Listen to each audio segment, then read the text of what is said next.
Imagine the coldest night of your life. Now make it 10 times colder. Make it last for months.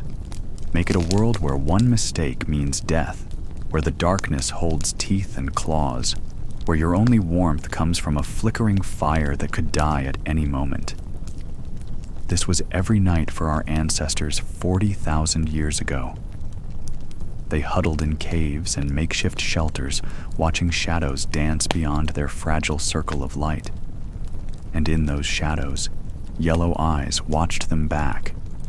Not the eyes of prey, the eyes of predators, wolves. But something impossible happened in that frozen hell. Something that would change both species forever. Those glowing eyes didn't stay in the darkness. Step by careful step, they moved closer to the fire, closer to us. What you're about to hear isn't just a story about survival. It's the story of the most unlikely friendship in history. A partnership forged in desperation that became love. A bond that transformed both wolves and humans into something new. Tonight, we're going back to that brutal world of ice and hunger. Back to the moment when a starving wolf made a choice that would echo through 40,000 years. The moment that gave us our best friends. The moment that might have saved humanity itself. Close your eyes. Feel the cold creeping in. Listen for the howl in the distance. This is the story of how we found each other in the darkness. Chapter 1. The Frozen World. The Earth was a different planet then. 40,000 years ago, ice ruled everything. Glaciers the size of mountains crawled across continents, crushing forests beneath their weight. Rivers froze solid for months. Snow fell in summer. The world our ancestors knew was white, bitter, and absolutely merciless. Picture yourself standing on that ancient landscape. The wind cuts through your animal hide clothing like knives. Your breath freezes in the air before it leaves your mouth. Every step through the snow drains precious energy you can't afford to lose. And everywhere you look, there's nothing but endless white stretching to the horizon. This wasn't the kind of winter you complain about when your heating bill gets too high. This was winter that lasted for years. Winter that killed without warning. Winter that turned every decision into a choice between life and death. In this frozen hell, small bands of early humans clung to survival by the thinnest of threads. Maybe 30 or 40 people huddled together, sharing body heat and whatever scraps of food they could find. They lived in caves when they could find them, or built shelters from mammoth bones and animal hides when they couldn't. Fire was everything, not just warmth, but light in the endless darkness. Protection from the predators that stalked the night. A way to cook the tough frozen meat that kept them alive another day. Keeping that fire burning was literally a matter of life and death. Let it die, and you might not see another sunrise. But even with fire, even with the best shelters they could build, humans were still just barely hanging on. They were surrounded by creatures perfectly built for this world. Massive cave bears that could tear a person in half. Saber-toothed cats with fangs like daggers. And everywhere, hunting in perfectly coordinated packs, wolves. The wolves of the Ice Age weren't like the animals we see in zoos today. They were bigger, stronger, and absolutely ruthless. They had evolved for this brutal world in ways humans never could. Their thick fur kept them warm in temperatures that would kill a human in minutes. Their powerful jaws could crack bones that human teeth couldn't even scratch. Their pack hunting tactics were so sophisticated, they could bring down prey 10 times their size. To early humans, wolves represented everything they weren't. Where humans struggled, wolves thrived. Where humans were weak and slow, wolves were strong and fast. Where humans needed tools and fire and clothing to survive, wolves needed nothing but what nature had given them. Most terrifying of all, wolves competed for the same food. Both species needed meat to survive the winter. Both hunted the same animals: reindeer, bison, mammoth calves. And in a world where every scrap of food meant the difference between survival and starvation, that competition was deadly serious. Imagine lying in your shelter at night, listening to the wind howl outside. But then you hear something else in that wind, something that makes your blood freeze. The call of wolves somewhere out there in the darkness. You know they're hunting. You know they're finding the same prey you desperately need. And you know that tomorrow, when you go looking for food, you might find nothing but scattered bones and blood-stained snow where a herd used to graze. For thousands of years, this was the relationship between humans and wolves. Pure competition. Two predator species circling each other warily, each trying to survive in a world that seemed designed to kill them both. Humans had some advantages. They could make spears and throwing sticks. They could work together in complex ways, setting traps and driving animals off cliffs. Most importantly, they could use fire to their advantage, both for cooking and for keeping predators at bay. But wolves had advantages too: speed, strength, incredible endurance, and senses that could detect prey from miles away. They could track a wounded animal for days without tiring. They could coordinate attacks with a precision that human hunters could only dream of. So there they were, two species locked in an ancient struggle for survival, both intelligent, both social, both fighting desperately against the ice age that threatened to destroy them. Neither could have imagined what was about to happen next. Chapter 2. Eyes in the Darkness. The first meetings between humans and wolves weren't friendly. They were tense, dangerous encounters that could turn deadly in a heartbeat. Picture this scene, repeated countless times across the frozen landscape. A small band of humans has finally managed to bring down a reindeer after days of hunting. They're exhausted, half-starved, and desperately trying to butcher the carcass before other predators catch the scent of blood. Then they see them. Yellow eyes gleaming at the edge of their vision, the distinctive shape of wolf heads barely visible in the gathering twilight. Watching, waiting. The humans grip their spears tighter. They know the wolves smell the fresh meat. They know the pack is calculating, trying to decide if these strange upright creatures are threats or opportunities. Everyone freezes. The slightest wrong move could trigger an attack. Usually, these standoffs ended with one side backing down. Sometimes the wolves would fade back into the shadows, deciding the humans weren't worth the risk. Sometimes the humans would abandon their kill and retreat to the safety of their fire, watching helplessly as the wolves moved in to claim their hard-won meal. But sometimes, neither side retreated. These confrontations taught both species to respect each other's power. Humans learned that wolves were incredibly dangerous opponents. A wolf pack could kill armed hunters if they caught them in the open. But wolves learned something too. These strange creatures with their pointed sticks and mysterious fire were not easy prey. Over time, a careful distance developed. Wolves began to follow human hunting parties, but from far enough away to avoid the sharp spears. They learned that humans often left behind scraps, bones with marrow, pieces of meat that were too small to carry, organs that humans couldn't eat. For a starving wolf, those scraps meant survival. But taking them meant getting closer to the humans, much closer.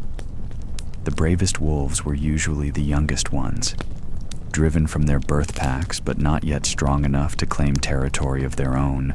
They were desperate enough to take risks their elders wouldn't consider. these outcasts began creeping closer to human camps, drawn by the smell of cooking meat and discarded bones. At first, humans tried to drive them away. They threw rocks, waved burning branches, and shouted threats. But the wolves kept coming back. Night after night, those glowing eyes appeared at the very edge of the firelight, just close enough to snatch a bone, before disappearing back into the darkness. Gradually, something unexpected began to happen. The humans stopped trying to chase the wolves away.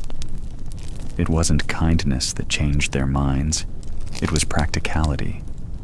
They noticed that when wolves were hanging around their camp, other predators stayed away. Cave hyenas, who normally scavenged around human sites, seemed to avoid places where wolf scent was strong. Even more importantly, the presence of wolves served as an early warning system. Wolves had senses far sharper than any human.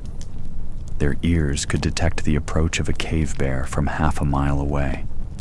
Their noses could smell a saber-toothed cat long before human eyes could spot it in the darkness. When the wolves at the camp's edge suddenly tensed up, started growling, or melted away into the night, smart humans paid attention. A wolf's nervousness often meant danger was coming, so an uneasy tolerance developed. Humans didn't welcome the wolves, but they didn't drive them away either. The wolves got their scraps. The humans got an inadvertent security system. Neither side trusted the other, but both sides benefited from the arrangement. This was still a long way from friendship. The wolves that lingered near camps were wild animals, ready to bare their teeth or run at the first sign of trouble. Humans still saw them as dangerous predators who happened to be useful. Children were kept well away from the camp edges where wolves might appear. Weapons were always within reach. But night after night, around fires scattered across the Ice Age world, the same scene played out. Humans on one side of the light, wolves on the other side of the darkness, sharing the same space but maintaining their distance. Neither species realized they were taking the first steps toward the most important partnership in history. The wolves padding silently through the snow were no longer just predators. They were becoming something else. Something that would change everything. Chapter 3. The Desperate Choice. The winter that changed everything was worse than usual. Even by Ice Age standards, it was brutal. The cold came early that year, locking the ground in permafrost before the herds could migrate to their usual feeding grounds. Snow fell for weeks without stopping, burying the landscape under drifts taller than a person. The wind never ceased, turning even short trips away from shelter into life-threatening journeys. For both humans and wolves, this was a winter of desperation. Human hunting parties came back empty-handed day after day. The reindeer herds they depended on had moved farther south, following whatever patches of grass they could find beneath the snow. The mammoth had retreated to valleys that were now impossible to reach. Even small game like hares and ptarmigan seemed to have vanished completely. The humans were slowly starving. They had burned through their stored food weeks ago. They were melting snow for water because even the rivers had frozen solid. Children cried constantly from hunger. The elderly grew weak and began to talk about wandering off into the snow rather than consuming precious resources. But they weren't the only ones suffering. The same storms that scattered the herds had left the wolf packs struggling too. With prey animals gone, the wolves found themselves in the same desperate situation as the humans, slowly starving in a world that seemed determined to kill them. That's when everything changed. One night, as the storm raged outside a cave where a human band was sheltering, they heard scratching at the entrance. Not the aggressive sounds of an attack, but something different. something that almost sounded like pleading. The humans grabbed their spears and crept toward the cave mouth. What they saw there would have been unimaginable just months earlier. A wolf. But not the proud, dangerous predator they were used to seeing. This animal was clearly starving. Its ribs showed through its thick coat. Its eyes held an expression that any human could recognize. Desperate hunger. The wolf wasn't threatening them. It was begging. For several long minutes, humans and wolf stared at each other. Both species were facing the same choice: find food or die. Both were at the end of their strength. Both were desperate enough to try anything. That's when one of the humans, history will never record who, made a decision that would echo through 40,000 years. They tossed a bone to the wolf. It wasn't much, just a scrap they had been saving to make broth, a piece of marrow bone that might have provided one more small meal. In normal times, giving away food would have been unthinkable, but these weren't normal times. The wolf grabbed the bone and retreated just far enough to feel safe, then began gnawing on it with desperate intensity. Every few seconds, it looked up at the humans, as if trying to understand what had just happened. The humans watched in fascination. They had seen wolves feed before, but always as predators consuming their kills. This was different.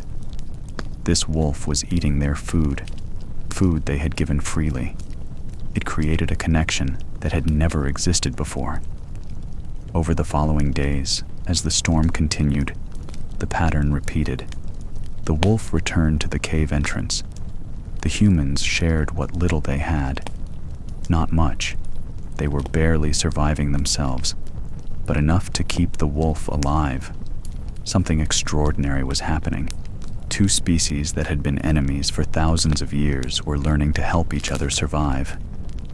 The wolf began staying closer to the cave. During the worst parts of the storm, it even sheltered in the entrance, its body blocking some of the wind and snow. The humans discovered that having the wolf nearby made them feel safer. Its presence seemed to keep other predators away. More importantly, the wolf's acute senses gave the humans advantages they had never had before. When the wolf's ears perked up and its nose twitched, the humans knew to pay attention. When it growled low in its throat, they knew danger was approaching. When it suddenly became alert and started looking in a particular direction, they knew that prey animals might be nearby. This wolf was becoming more than just another mouth to feed. It was becoming a partner. When the storm finally ended and the humans ventured out to hunt again, the wolf followed them. Not as a threat, but as a companion. It helped them track a small herd of reindeer that had taken shelter in a distant valley. It helped drive the prey toward the human hunters' spears. That hunt fed both species for a week. The desperate choice made during the worst winter in memory had created something entirely new, a partnership between predators, two species working together instead of competing. Neither the humans nor the wolf understood the magnitude of what had happened. They were just trying to survive another day. But they had planted the seed of the greatest friendship in history. Chapter 4. Learning to share. The wolf that first begged for scraps at the cave entrance didn't disappear when the terrible winter ended. It stayed. And slowly, both species began learning how to live together. This wasn't like training a modern pet. There were no commands, no leashes, no understanding of dominance and submission. It was more like two different tribes learning to share the same territory. Both sides had to figure out the rules as they went along. The humans discovered that feeding the wolf wasn't just an act of charity. It was an investment. A well-fed wolf was stronger, more alert, and more useful. It could track prey farther, run longer, and fight harder against predators that threatened the group. But feeding it required careful planning. Every scrap given to the wolf was food taken from human mouths. So, they learned to be strategic about it. Bones that humans couldn't crack open were perfect for the wolf's powerful jaws. Organs that humans found hard to digest were wolf food. Scraps of meat that were too small for a human meal, but perfect for keeping their new partner satisfied. The wolf, meanwhile, was learning human patterns. It discovered that humans were most generous after successful hunts. It learned to recognize the signs that a hunting party was preparing to leave: the checking of spears, the gathering of provisions, the particular energy that meant action was coming. Most importantly, it learned that staying close to humans meant safety and food, while wandering too far meant returning to the desperate uncertainty of life in the wild. But this wasn't just about food. Both species were learning to read each other's body language, to understand each other's intentions. The humans discovered that they could tell the wolf's mood from the position of its tail, the set of its ears, the way it held its head. A relaxed wolf looked different from an alert one. An alert wolf looked different from a frightened one. The wolf learned to read human emotions too. It could sense when the humans were happy after a successful hunt, tense before a dangerous journey, or frightened when predators were near. It began responding to these emotions, becoming more vigilant when the humans were afraid, more relaxed when they felt safe. This emotional connection was creating something that had never existed before: communication between species, not the complex language that humans used among themselves, but a simpler form of understanding based on gesture, tone, and body language. The humans began to experiment with sounds that might get the wolf's attention: clicks, whistles, calls that cut through the wind and snow. The wolf learned to respond to these sounds, to look where humans pointed, to come when called. It wasn't obedience exactly, more like cooperation between equals. As weeks turned to months, the partnership deepened. The wolf's presence around the camp became normal, expected. Children who had once been kept far from the dangerous predator began to get used to seeing it sleeping near the fire. Adults stopped reaching for weapons every time the wolf moved. Trust was growing. The wolf proved its value over and over again. Its ears detected approaching storms hours before humans noticed the weather changing. Its nose led hunting parties to prey that human eyes would never have found. Its presence at night let everyone sleep more soundly, knowing that nothing could approach the camp without triggering a warning growl. But perhaps most importantly, the wolf was learning that humans were not just another source of food. They were partners. When the humans were threatened, the wolf felt threatened too. When they prospered, it prospered. When they moved to new territory, it followed.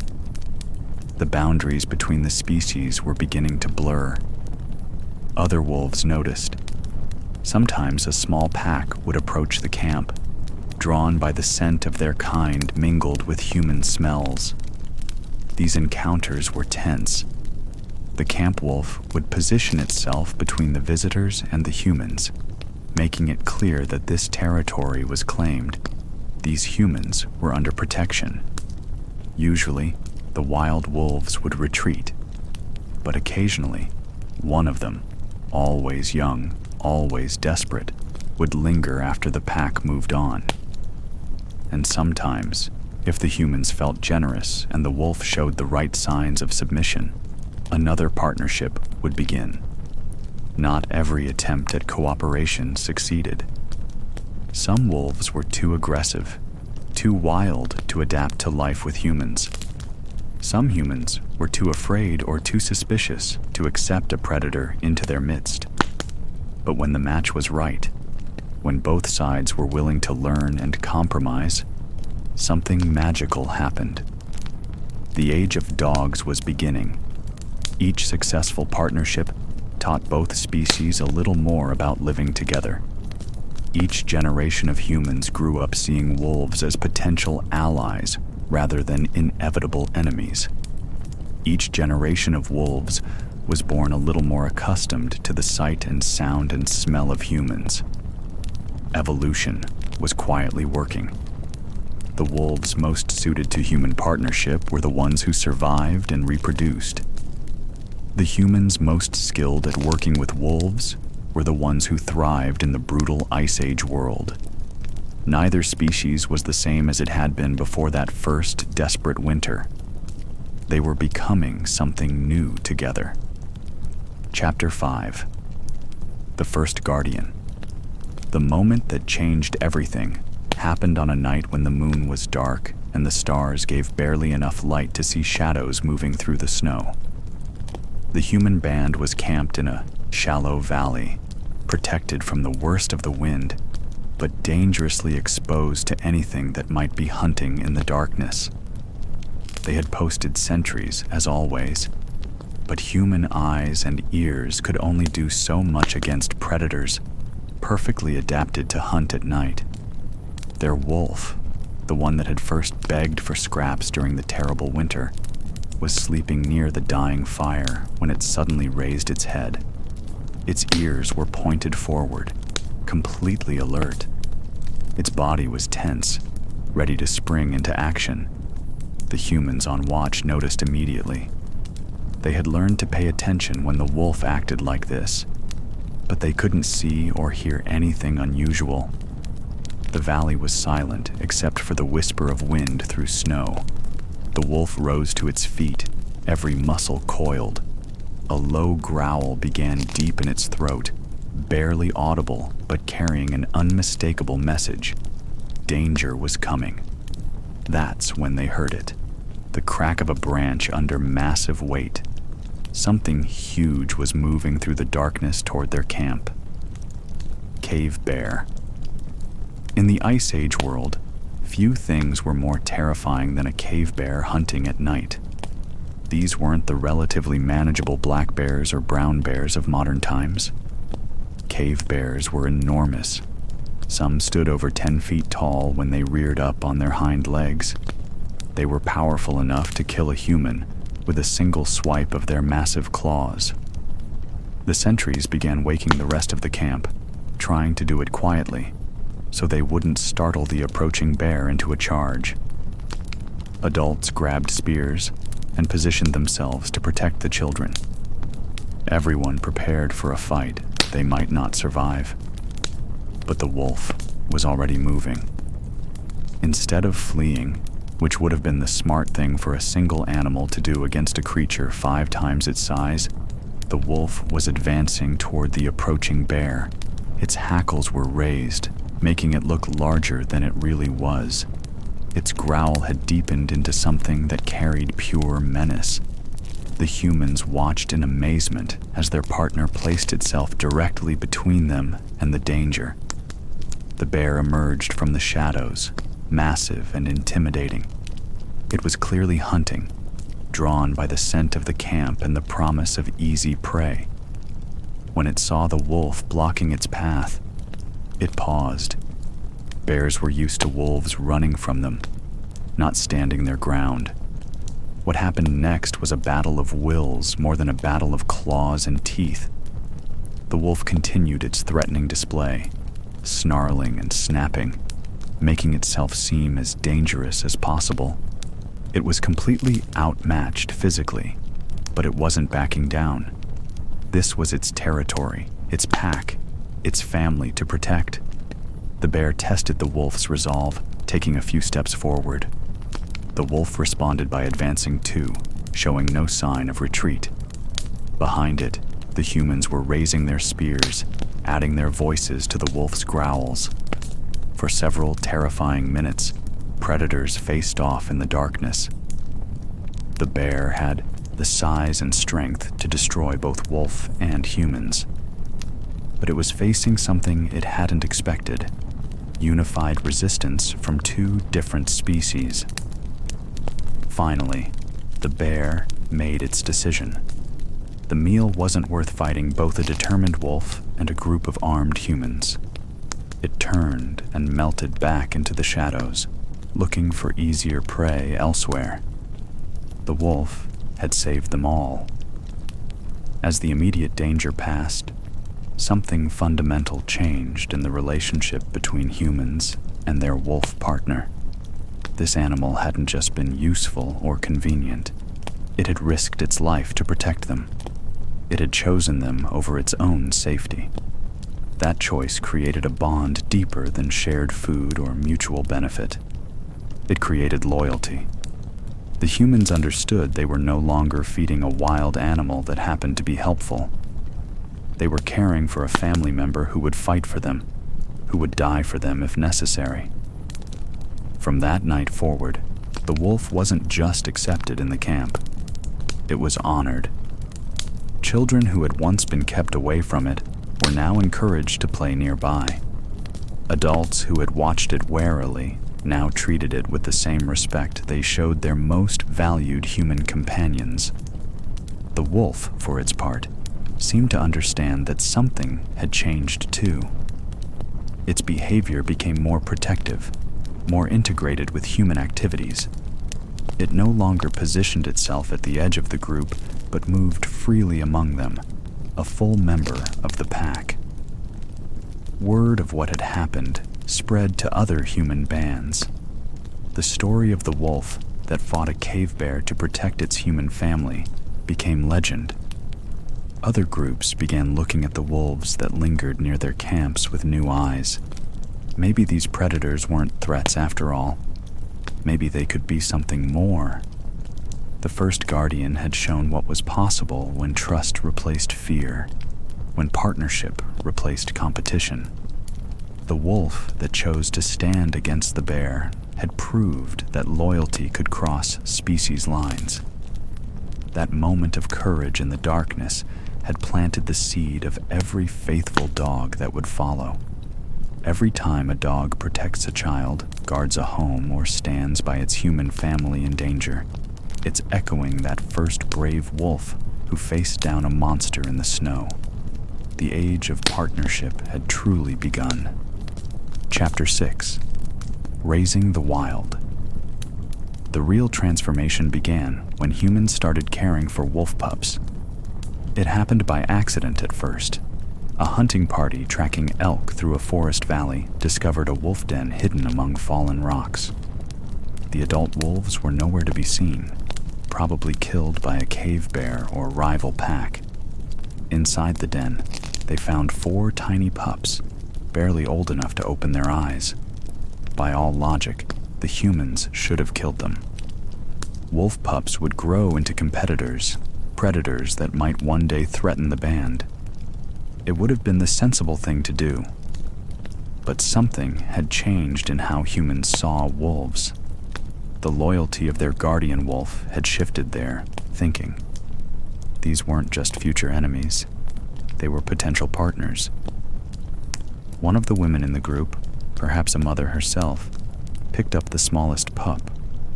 It fit in her palm, helpless and warm. When it nuzzled against her hand, searching for milk and comfort, she felt something she never expected: protectiveness. The decision to bring the pups back to camp was controversial. Food was always scarce.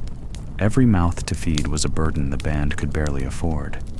But the woman who had picked up that first pup argued passionately for saving them. These weren't just any wolf pups, she pointed out. They could be raised to be like their guardian, loyal, protective, useful. They could become part of the family instead of threats to it. Reluctantly, the band agreed to try. Caring for wolf pups required completely new skills.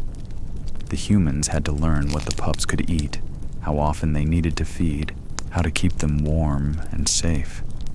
It was like having human babies, but with teeth and claws and wild instincts. The pups needed milk, but there were no wolf mothers available. The human women took turns nursing them alongside their own children or feeding them pre-chewed meat mixed with water. It was exhausting, demanding work that required round-the-clock attention. But something magical was happening. The pups were imprinting on their human caretakers. Instead of learning to fear the strange, upright creatures, they were learning to see them as family. They followed the humans around the camp, played with human children, slept curled against human bodies for warmth. The adult guardian wolf accepted the pups immediately, perhaps recognizing their scent as kin. It helped with their care, cleaning them, playing with them, teaching them the basic behaviors they would need to survive.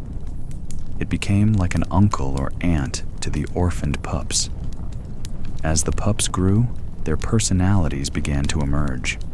One was bold and adventurous, always the first to explore new areas of the camp. Another was gentle and affectionate, preferring to spend its time close to the humans who fed it. The third was watchful and alert, showing early signs of the guardian instinct. The smallest remained timid but loyal, following its human caretakers everywhere.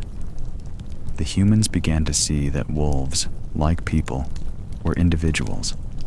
Each pup had its own temperament, its own preferences, its own way of interacting with the world. They weren't just predators, they were personalities. Training happened naturally. The pups learned by watching and copying. They saw how the adult wolf responded to human signals, how it behaved around the camp, how it participated in hunts. They observed human behavior too, learning the rhythms of the camp, the sounds that meant food or danger or play. Most importantly, they learned that humans were not prey, not threats, not competitors. They were pack members, family. The children in the camp formed especially strong bonds with the growing wolves. They played together, slept together, explored together. The young wolves became protective of their human playmates, just as the human children became defensive of their wolf companions. This was creating something that had never existed before. Wolves that thought of humans as their own species. Humans who thought of wolves as their own kind. As the pups matured into young adults, their value became clear. They had all the natural abilities of wild wolves, keen senses, speed, strength, hunting instincts, but they were completely loyal to the human band. They were like superpowered humans who could smell prey from miles away, run without tiring, and fight with teeth and claws. The success of raising these pups inspired other groups to try the same experiment. Whenever human hunters found abandoned wolf dens, they began bringing the pups home instead of destroying them. Not every attempt succeeded. Some pups were too wild, some groups too inexperienced, but enough partnerships formed to make a difference. Within a few generations, human bands accompanied by wolves were becoming common across the Ice Age world. These weren't wild wolves accepting scraps at the camp edge. These were wolves that had been raised as family members, that considered humans their pack. The transformation was happening on both sides. The wolves were becoming more docile, more responsive to human cues, more integrated into human society. But the humans were changing too. They were learning patience, developing nurturing skills that went beyond their own species, discovering the joy that comes from caring for another creature. Children who grew up with wolf companions developed different relationships with the natural world. They saw animals not as alien creatures to be feared or hunted, but as individuals with personalities and feelings. They learned empathy across species lines. These children would become adults who understood animals in ways their parents never could. They would pass that understanding on to their own children, creating a cycle of deeper cooperation between humans and wolves. the pups that had been saved from that first den grew up to become the ancestors of every dog breed that would ever exist. They carried in their genes the ability to bond with humans, to read human emotions, to work as partners rather than competitors. But more than that, they carried the memory of being loved, of being rescued when they were helpless and raised with care and patience. That memory would echo down through 40,000 years of evolution, creating animals whose greatest joy was being close to their human families. The wild was becoming tame, not through force or domination, but through love. Chapter 7. Partners in the Hunt. By now, the partnership between humans and wolves had evolved far beyond sharing scraps around a campfire. The wolves that had been raised from puppyhood weren't just camp followers anymore. They were active hunting partners with skills that made human survival dramatically more successful. The first coordinated hunt happened almost by accident. A human hunting party was tracking a small herd of reindeer across a frozen valley when their wolf companions suddenly became alert. The wolves had detected something the humans couldn't sense: more reindeer hidden in a grove of trees at the far end of the valley. Instead of alerting the prey by charging forward, the wolves looked back at their human partners as if asking for instructions. The humans, understanding the wolves' body language after years of living together, made hand gestures indicating they should circle around behind the hidden animals. The wolves understood. They split up, moving silently through the snow to surround the grove, while the humans approached from the front. When the trapped reindeer tried to escape, they ran directly into the human hunters' spears.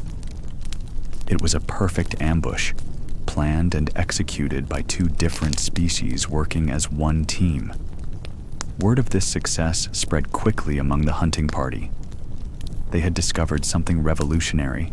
They could communicate complex strategies to their wolf partners and expect those strategies to be carried out with precision. Over time, these coordinated hunts became more sophisticated. The humans learned to use different hand signals for different tactics. A gesture that meant, circle around behind. Another that meant, drive the prey toward us. A third that meant, stay hidden and wait.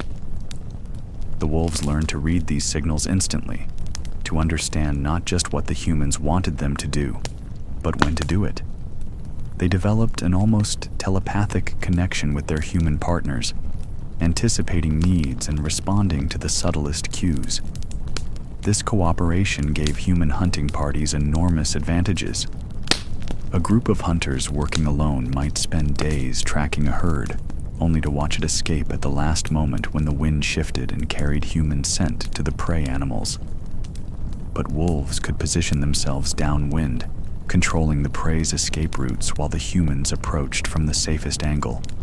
The wolves' superior senses transformed human hunting from a desperate gamble into a calculated strategy. They could detect prey animals hiding in thickets that human eyes would never spot. They could follow scent trails across terrain where human trackers would lose the trail completely. They could sense when prey animals were injured or weak, directing the hunt toward the most vulnerable targets. But the wolves weren't just scouts and trackers. They were active participants in taking down large prey. When hunting massive animals like mammoth calves or adult elk, the wolves would harass and distract the prey, while humans moved into position for killing strikes with spears. The constant pressure from darting, snapping wolves wore down the prey animals, making them easier targets for human weapons. Some hunts required tremendous patience. Humans and wolves would work together to drive a herd toward a natural trap, a blind canyon, a patch of bog that would slow the animals down, or a cliff where the terrain would give human hunters the advantage. These drives could take hours, with wolves and humans maintaining perfect coordination across distances of several miles. It required trust, communication, and an understanding that went far beyond anything that had existed between species before. The success rate of these joint hunting parties was remarkable. Groups that had once struggled to find enough food to survive were now bringing home enough meat to feed everyone well. They could support larger populations, keep more elders alive through harsh winters, and even set aside surplus food for emergencies. This abundance changed human society in profound ways. When survival wasn't a daily struggle, people had time and energy for other activities. They could improve their tools, develop new techniques for processing food and hides, and share knowledge more effectively. Children could spend more time playing and learning instead of desperately searching for food. Adults could specialize in different skills, some becoming expert tool makers, others developing into skilled healers or leaders. The partnership with wolves was doing more than just filling stomachs. It was creating the foundation for human civilization. But the cooperation went both ways. The wolves weren't just helping humans. Humans were helping the wolves too. Human weapons could kill prey too large or dangerous for wolves to tackle alone. Human fire could preserve meat for times when natural prey was scarce. Human shelter could protect wolf companions from the worst weather. The wolves that partnered with humans lived longer, healthier lives than their wild cousins. They had regular food, protection from predators, and medical care when they were injured. Human hunters learned to treat wolf wounds, to help lame wolves recover, to care for their partners when they were sick. This mutual care strengthened the bond between species. Wolves that had been saved by human medicine became even more loyal, even more willing to risk their lives for their human family. Humans who had seen their wolf partners wounded in service of the hunt became even more protective and nurturing. Over generations, this partnership was creating something entirely new. A hybrid hunting strategy that combined human intelligence and tool use with wolf senses and athletic ability. It was more effective than either retry or continue edit. Chapter 7. Partners in the hunt continued species could achieve alone. The sum was greater than its parts. The psychological impact on both species was profound. Humans began to see themselves not just as clever apes with tools, but as leaders of mixed hunting packs. They developed confidence that came from having superhuman senses and reflexes at their disposal. They could take on prey and predators that would have been impossibly dangerous before. The wolves, meanwhile, were experiencing something no wild animal had ever known: the satisfaction of complex problem solving done in partnership with another intelligence. They weren't just following instincts anymore.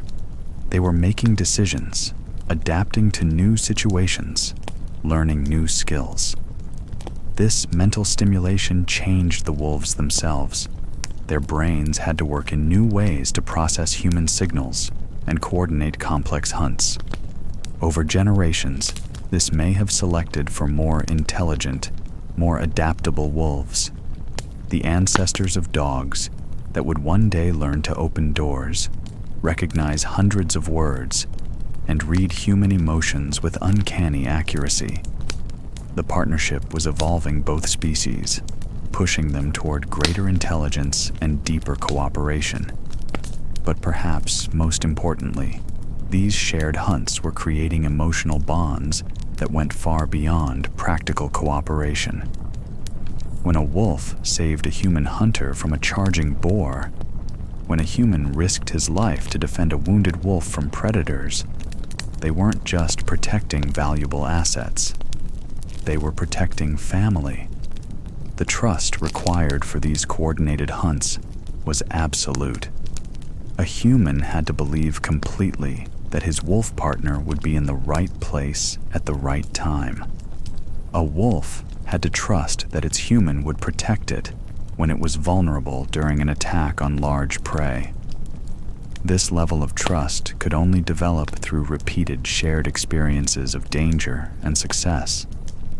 Every successful hunt strengthened the bond. Every moment when one species protected the other deepened the loyalty. Children growing up in this environment saw the human-wolf partnership as natural and normal. They learned to read wolf body language as easily as human facial expressions. They developed relationships with young wolves that were more like sibling bonds than the relationship between species. These children would become adults with an intuitive understanding of animal behavior that their grandparents could never have imagined. They would push the partnership even further, developing new forms of cooperation and communication. The age of the hunting partnership was creating the foundation for everything that would follow. Every police dog tracking a criminal, every search and rescue dog finding survivors, every guide dog leading a blind person safely through traffic, all of it traces back to those first coordinated hunts in the Ice Age snow. The wolves and humans who learned to hunt together were writing the blueprint for 40,000 years of partnership. Chapter 8. The Long Journey. The great migrations of the Ice Age weren't casual wanderings. They were epic journeys across continents, driven by the endless search for food and the constant pressure of changing climate. When glaciers advanced, humans had to move or die. When herds migrated, humans followed or starved. These journeys tested every aspect of human survival skills. But the groups that traveled with wolf partners had advantages that made the impossible merely difficult. Picture a band of 30 humans preparing for a journey that might last months. They're leaving behind familiar territory, heading into lands they've never seen, following rumors of better hunting grounds beyond the next mountain range. Everything they own has to be carried on their backs. Tools, weapons, hides for shelter, what little food they can preserve. It's a gamble with death. If they don't find food along the way, if they get lost in a blizzard, if they encounter hostile territory controlled by other humans or dangerous predators, they might never be seen again. But this band isn't traveling alone. Moving with them are 6 wolves, partners raised from puppyhood, trained through countless hunts, bonded to the humans as deeply as family members. Those wolves transformed every aspect of the journey. When the band reached a fork in the trail with no way to know which path led to better hunting, the wolves' noses could detect the scent of prey animals days old, pointing the way toward food. When storms approached, the wolves' keen senses gave hours of advance warning, allowing the humans to find shelter before the worst weather hit.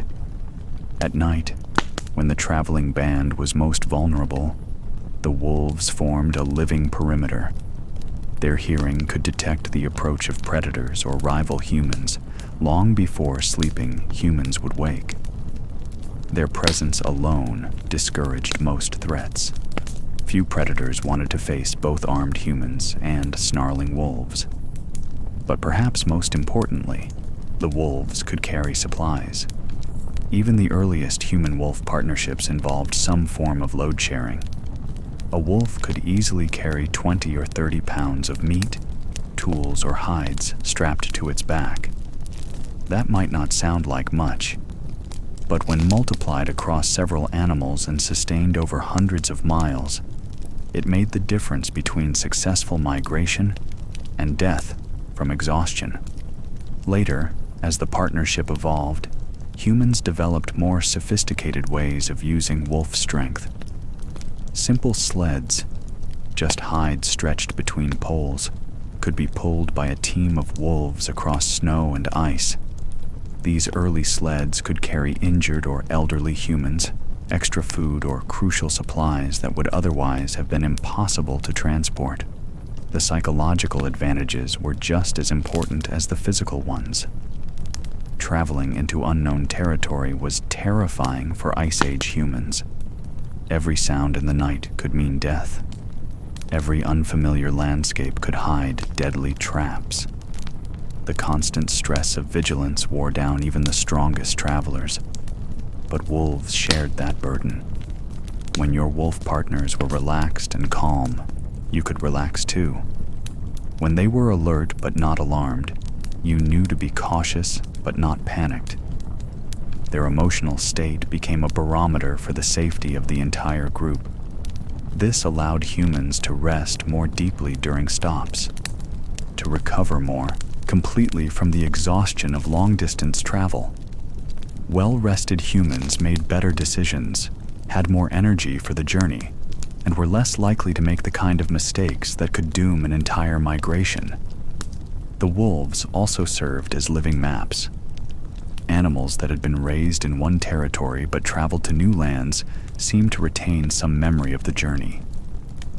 Wolves that had made successful migrations could guide return trips, remembering water sources, safe camping spots, and the locations of good hunting grounds. Some researchers believe that wolves may have been crucial in the great human expansion into the Arctic regions. The harsh conditions of the far north, extreme cold, scarce plant foods, dangerous ice conditions, made survival almost impossible for humans alone. But wolves were already adapted to Arctic conditions. Their thick coats, efficient metabolism, and ability to travel across snow and ice gave human partners access to resources and territories that would otherwise have been unreachable. Archaeological evidence suggests that some of the earliest human settlements in the Arctic include wolf and dog remains, supporting the idea that this partnership was essential for northern expansion.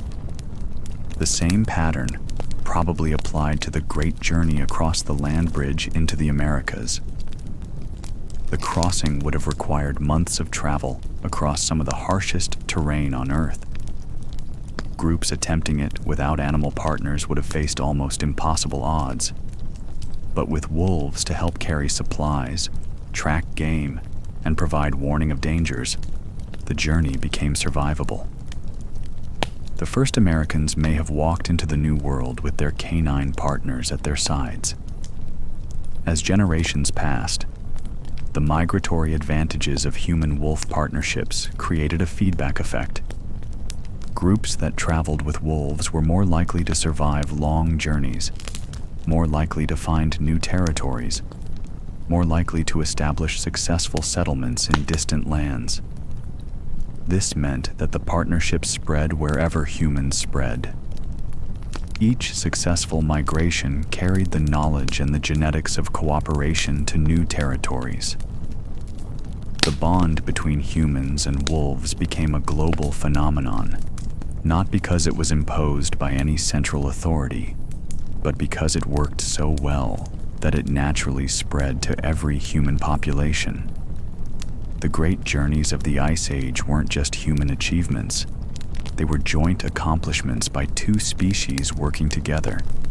The footprints preserved in ancient mud don't just show where humans walked. They show where humans and their partners walked together, side by side, into an unknown world. Those journeys created the foundation for human expansion across the planet.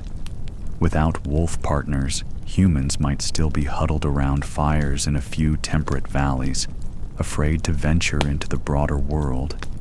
Instead, they found the courage to cross continents, to settle in environments no primate had ever survived, to become a truly global species.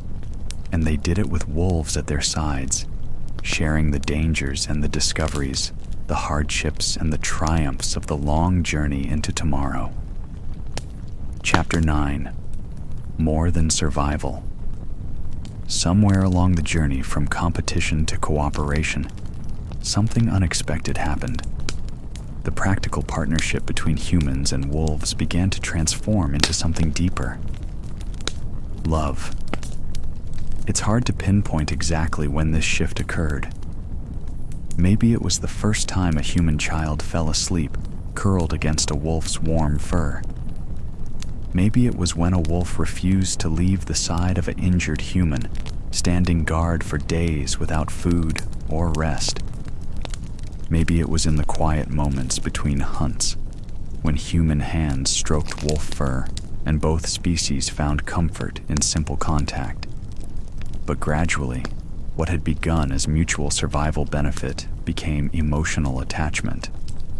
Humans weren't just feeding wolves because they were useful. They were caring for them because they loved them. Wolves weren't just staying with humans for food and shelter.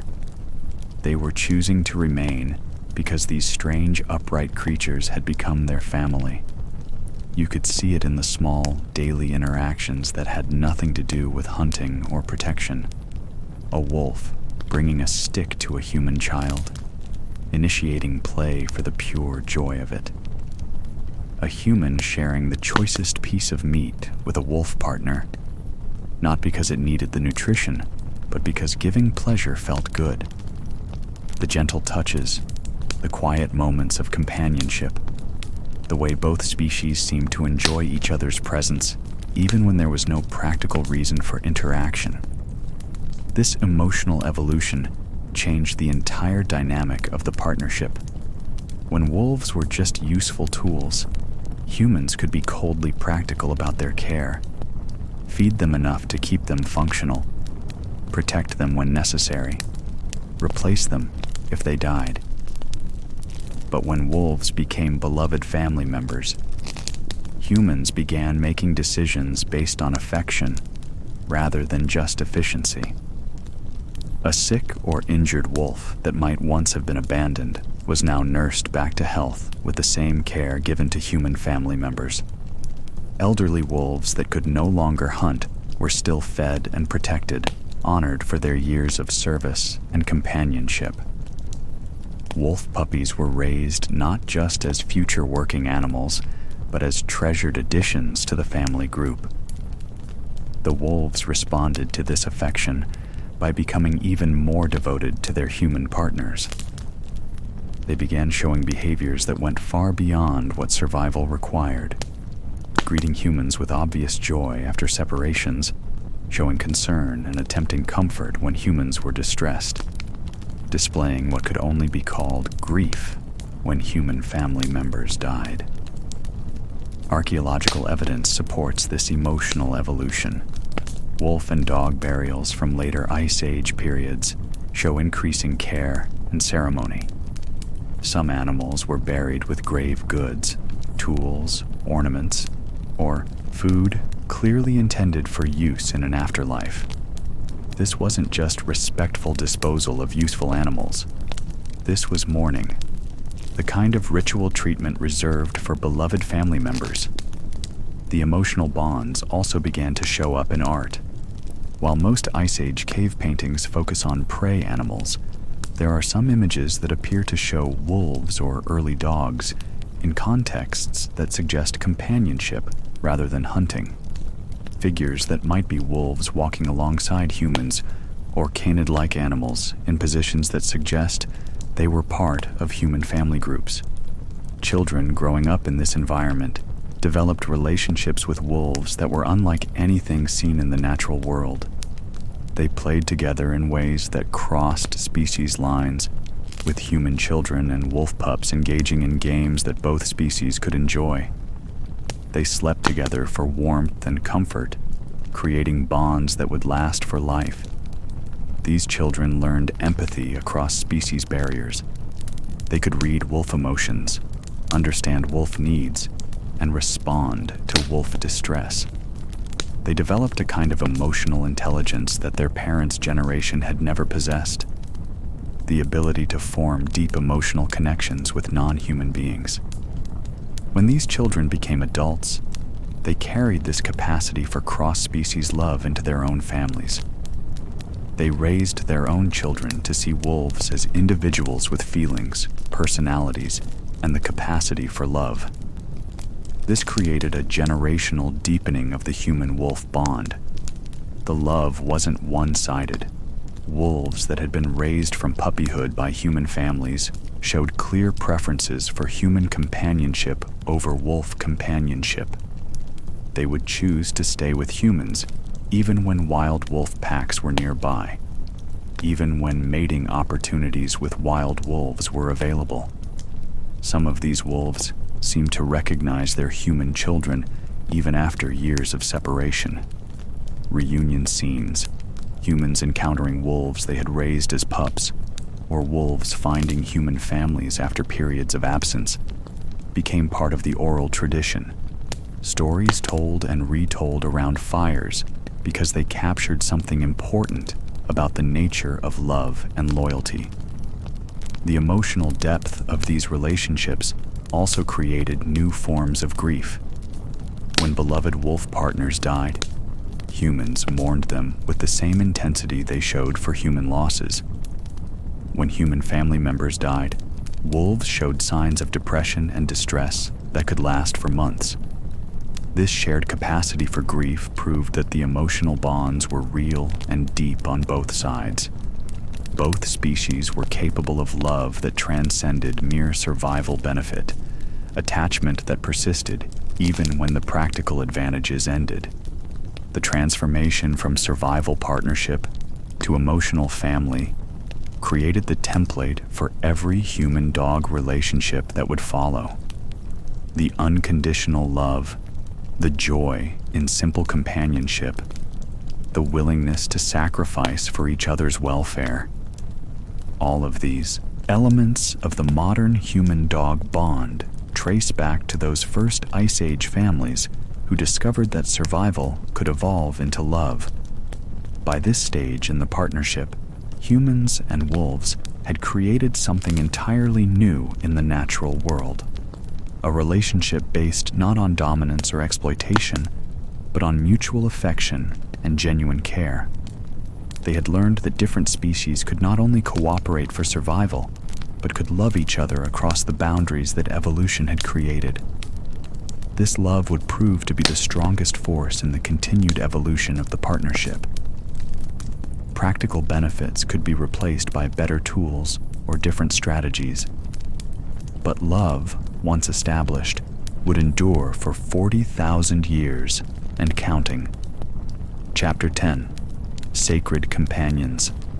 As the generations passed and the bond between humans and wolves deepened from practical partnership to profound love, something even more extraordinary began to happen.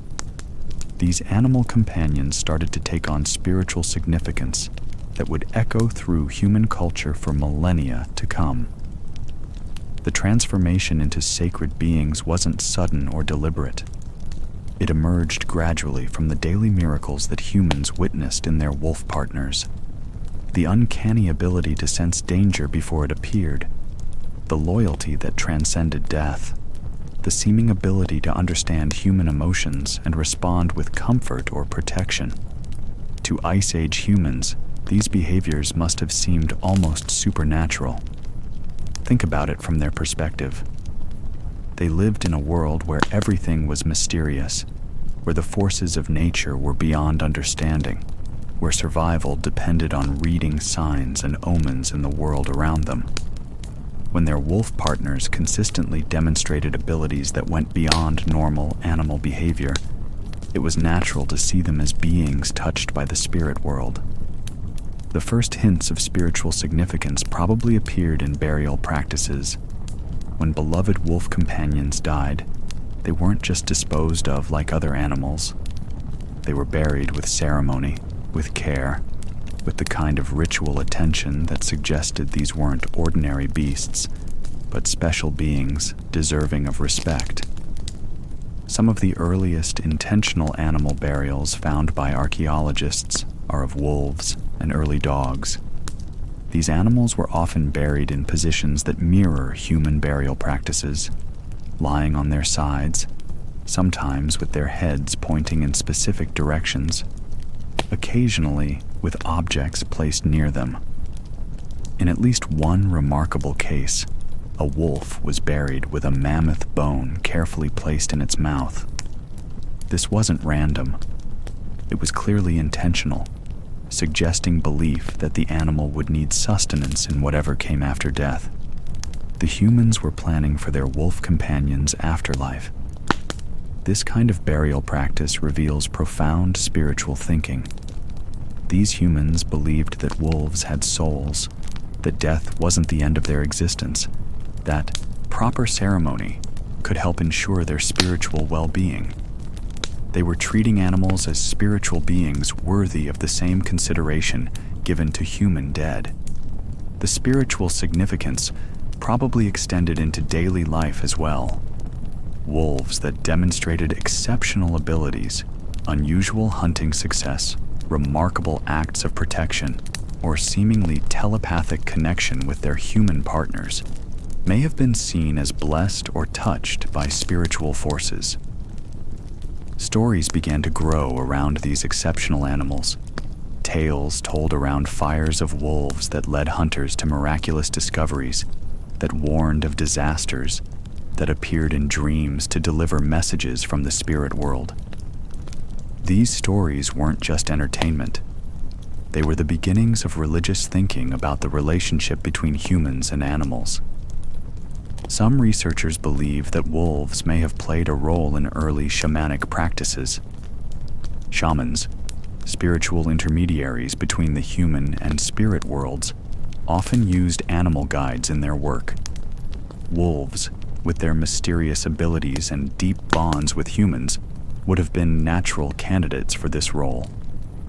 The idea of wolves as spiritual guides appears in many later cultures around the world.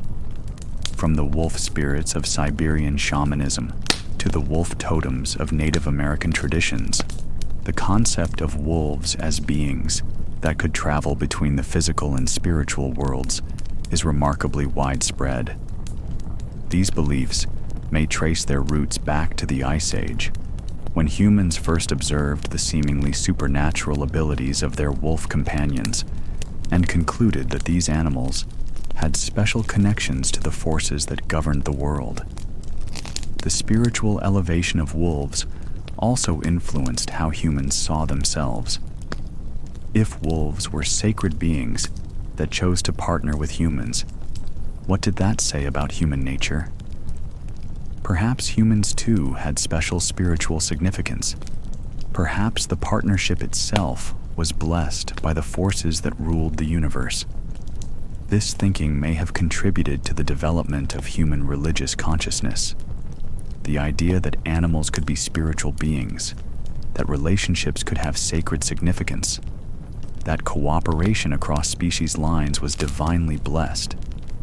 These concepts would later appear in human religious systems around the world.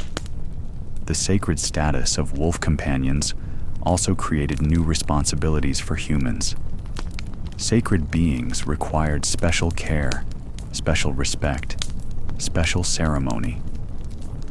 Humans began developing more elaborate rituals around the care and training of their wolf partners, treating them not just as animals, but as spiritual allies deserving of honor. This elevation in status reinforced the emotional bonds that had already developed. When your wolf companion was not just a loved family member, but a sacred being under your care, the responsibility for its welfare became a religious duty. The relationship transcended practical cooperation and emotional attachment to become a sacred trust. Children growing up in this environment learned to see the natural world differently. Animals weren't just resources to be used or obstacles to be overcome. They were potential spiritual partners, beings with their own sacred nature and divine purpose. This perspective would influence human relationships with all animals for generations to come. The spiritual significance of wolves also created new forms of art and symbolic expression. Wolf imagery began appearing in carved bone ornaments, painted on cave walls in contexts that suggested reverence rather than just hunting success, and incorporated into what may have been early religious ceremonies. Some cave paintings show figures that might be humans and wolves together in non-hunting contexts. possibly ritual scenes or spiritual visions. While we can't know exactly what these images meant to their creators, they suggest that the human-wolf relationship had moved beyond the purely practical into the realm of the sacred. The transformation of wolves from survival partners to sacred companions represents one of the most profound shifts in human spiritual development. For the first time, humans were developing religious concepts that included other species as spiritual equals, that saw cross-species relationships as divinely blessed, that treated animals as beings with souls and sacred purpose.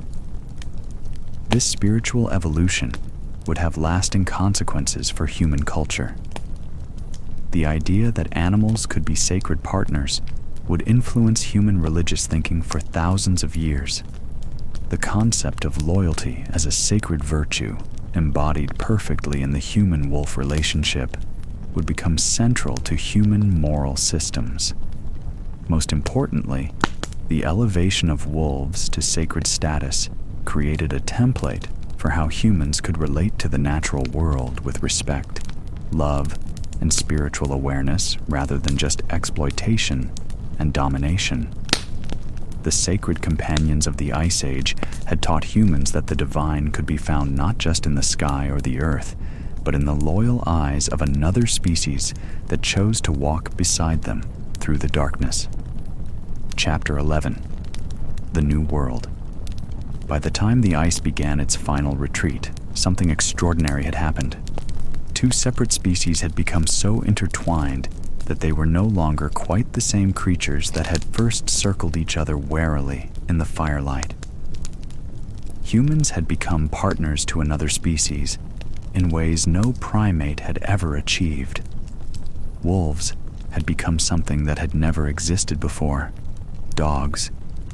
The transformation wasn't sudden or dramatic. It happened gradually, generation by generation, as the pressures of partnership selected for traits that made cooperation easier and more successful. But by the end of the Ice Age, the results were unmistakable. The wolves that lived with humans looked different from their wild cousins. Thousands of years of living on human food scraps had reduced the need for massive jaws and teeth. Generations of being selected for gentle temperament had shortened their snouts and softened their features. Many had developed the floppy ears, curled tails, and spotted coats that we now recognize as distinctly dog-like traits. More importantly, they behaved differently. These were no longer wild animals that happened to tolerate human presence. They were creatures that preferred human company to that of their own species, that looked to humans for guidance and leadership, that had learned to read human emotions and respond to human needs with an intuition that bordered on telepathy. They had become dogs. The humans had changed too, though less visibly. They had developed skills and knowledge that their ancestors couldn't have imagined. The ability to communicate across species lines, to read animal behavior, to form emotional bonds with non-human beings. They had learned patience, empathy, and the complex responsibilities that come with caring for another species. Most importantly, they had learned that cooperation was more powerful than competition, that different species could work together for mutual benefit, that the natural world wasn't just a collection of resources and threats, but a community of potential partners. These lessons would serve humanity well as the Ice Age ended and new challenges emerged. As glaciers retreated and forests returned to formerly frozen lands, humans found themselves in a world full of new opportunities and new animals that might be brought into partnership. The template created with wolves would be applied to other species.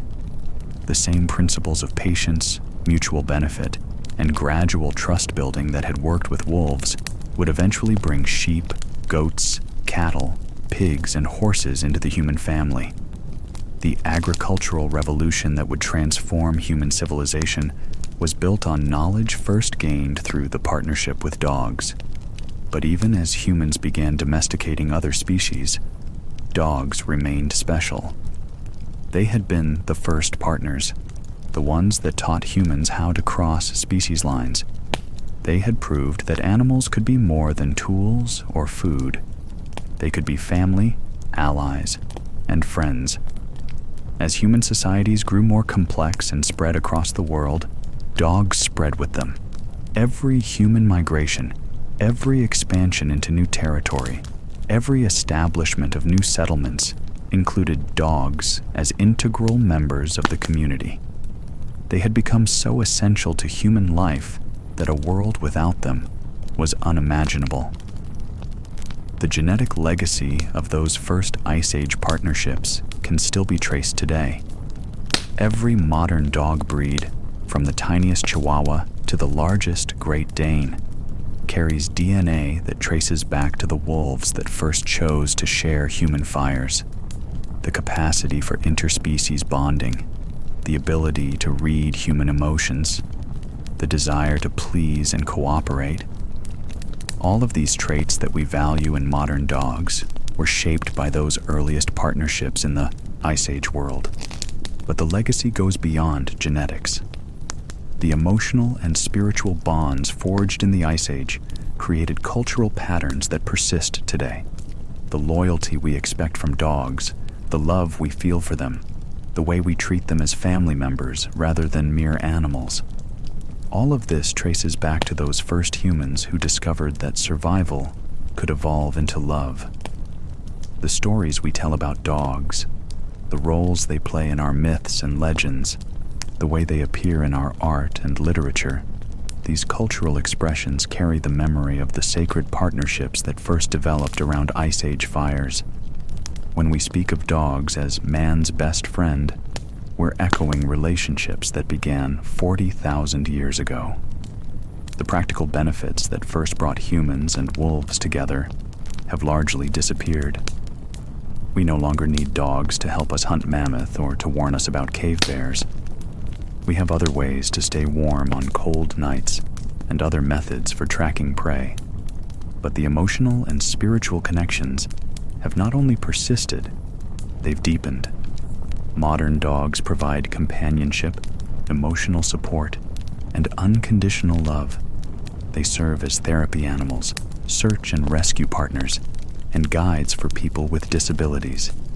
They've found new ways to be useful while maintaining the fundamental characteristics that made the original partnership work: loyalty, intelligence, and the ability to form profound emotional bonds with humans. The Ice Age partnership that began with desperate wolves begging for scraps has evolved into a relationship that enriches the lives of millions of humans and billions of dogs around the world. It's a testament to the power of cooperation, the possibility of love across species lines, and the transformative potential of choosing partnership over competition. The new world that emerged from the Ice Age was shaped not just by human innovation and adaptation, but by the partnership between humans and dogs. It was a world where two species had learned to live and work together, where love and loyalty had proven more powerful than fear and competition, where the impossible had become not just possible, but essential. That world continues today. Every time a dog greets its human family with joy, every time a human provides care and comfort to their canine companion, every time two species choose love over indifference and partnership over isolation, the legacy of ice and fire lives on in every wagging tail, every loyal gaze, every moment of quiet companionship between human and dog. The greatest friendship in history continues, 40,000 years later, as strong and meaningful as ever. Chapter 12. Legacy of Ice and Fire.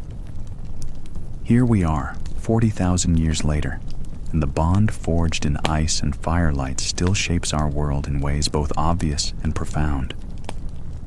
Every morning, millions of people wake up to the gentle nudge of a wet nose or the soft thump of a tail against the bed. Every evening, millions more come home to the pure joy of a creature whose entire day has been brightened by their return. These simple, daily moments carry within them the echo of the first partnership, the first choice to trust across species lines. The dog sleeping at the foot of your bed carries in its genes the memory of wolves that chose warmth over wildness, the instincts that make it protective of your children, loyal to your family, and attuned to your emotions. These were shaped by thousands of generations of partnership that began when desperate survivors found they needed each other to live through the coldest nights in Earth's history. But the legacy goes deeper than pet ownership. The Ice Age partnership between humans and wolves taught our species lessons that transformed how we relate to the entire natural world.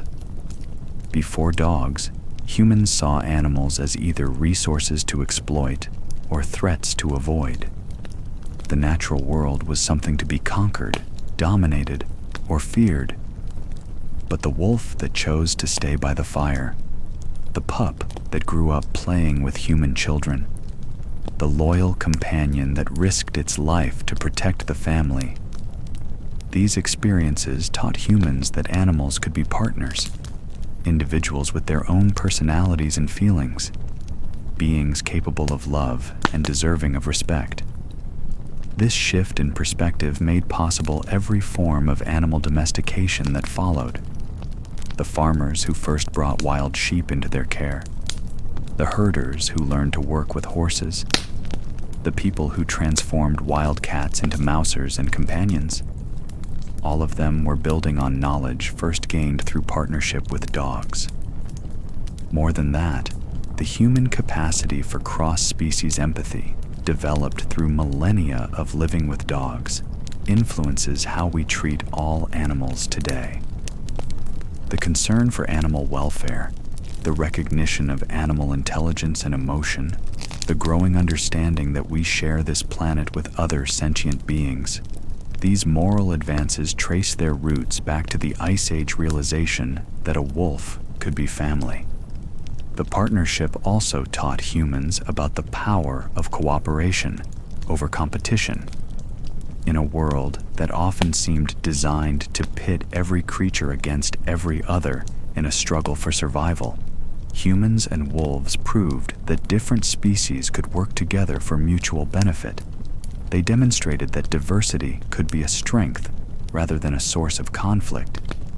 This lesson would prove essential as human societies became more complex. The ability to cooperate across differences, whether species differences in the Ice Age or cultural differences in later civilizations, became one of humanity's greatest strengths. The trust-building skills first learned with wolves would later be applied to relationships between human groups, tribes, and nations. The emotional legacy is equally profound. Dogs taught humans how to love unconditionally, how to find joy in simple companionship, how to remain loyal through hardship. They modeled virtues that would become central to human moral systems: faithfulness, courage, selfless devotion to family. Children growing up with dogs learn these virtues naturally, through daily interaction with creatures that embody them perfectly. They develop empathy, responsibility, and the capacity for nurturing relationships.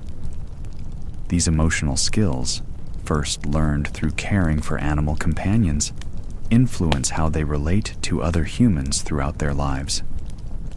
The spiritual impact continues as well. In cultures around the world, dogs retain their status as bridges between the physical and spiritual worlds. They appear in myths as guides, guardians, and messengers. They serve as symbols of loyalty, protection, and the possibility of love that transcends death. Many people today still experience their relationship with dogs as spiritual connection, finding in their companionship something that touches the deepest parts of human nature. The unconditional love of a dog, the wordless communication that develops between human and canine partners, the sense of being truly known and accepted. These experiences continue to provide spiritual comfort and meaning. Even in our modern technological world, the ancient partnership proves its enduring value. Dogs serve as therapy animals in hospitals, providing comfort and healing through simple presence. They work as service animals, extending human capabilities and independence. They participate in search and rescue operations, using the same tracking abilities that once helped Ice Age hunters find prey to now help save human lives. Law enforcement agencies around the world rely on dogs' superior senses and loyal partnership. Military units deploy with canine companions that serve not just as weapons detection systems, but as emotional supports for soldiers facing the stress of combat.